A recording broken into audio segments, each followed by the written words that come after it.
Depuis son arrivée place Vendôme en juillet 2024, Gérald Darmanin multiplie les déplacements.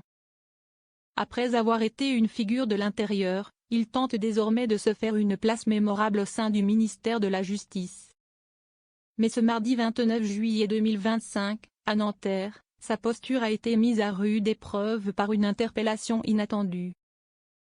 En déplacement au tribunal pour évoquer sa réforme de la justice, le ministre a été apostrophé par deux avocats, alors qu'il quittait un point presse. L'un d'eux, Me Camila Kwendolo, a carrément refusé de lui serrer la main. « Je ne vous serre pas la main », a-t-elle lancé, avant de lui poser une question sur sa réforme. Gérald Darmanin sort de ses gonds face à une avocate. Gérald Darmanin, loin de se décontenancer, a rétorqué d'un ton sec, « Quand on ne serre pas les mains des gens, ça commence dans l'irrespect. Et c'est dommage pour votre profession. » Puis il s'est éloigné, sourire aux lèvres, sans répondre aux préoccupations soulevées. Une attitude que Me Kwendolo a vivement dénoncée. « Je ne suis pas là pour serrer des mains ni pour valider des réformes qui vont mettre encore plus de difficultés dans nos professions. » Le climat tendu autour de cette rencontre s'explique aussi par le fond du projet porté par le ministre.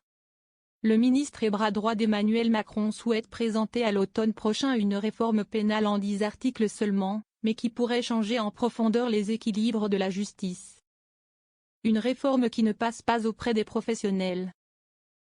Parmi les mesures, la fin de l'aménagement automatique de certaines peines, le retour des peines de prison de moins d'1 mois, ou encore l'extension du plaider coupable au crime.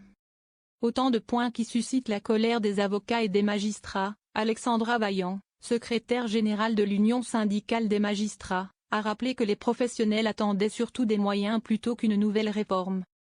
Les moyens, je me bats pour en obtenir, s'est défendu le garde des Sceaux, assurant que la justice faisait partie des seuls ministères avec une loi de programmation connue à l'euro près. Et avait gagné 200 millions d'euros ainsi que 1600 effectifs supplémentaires.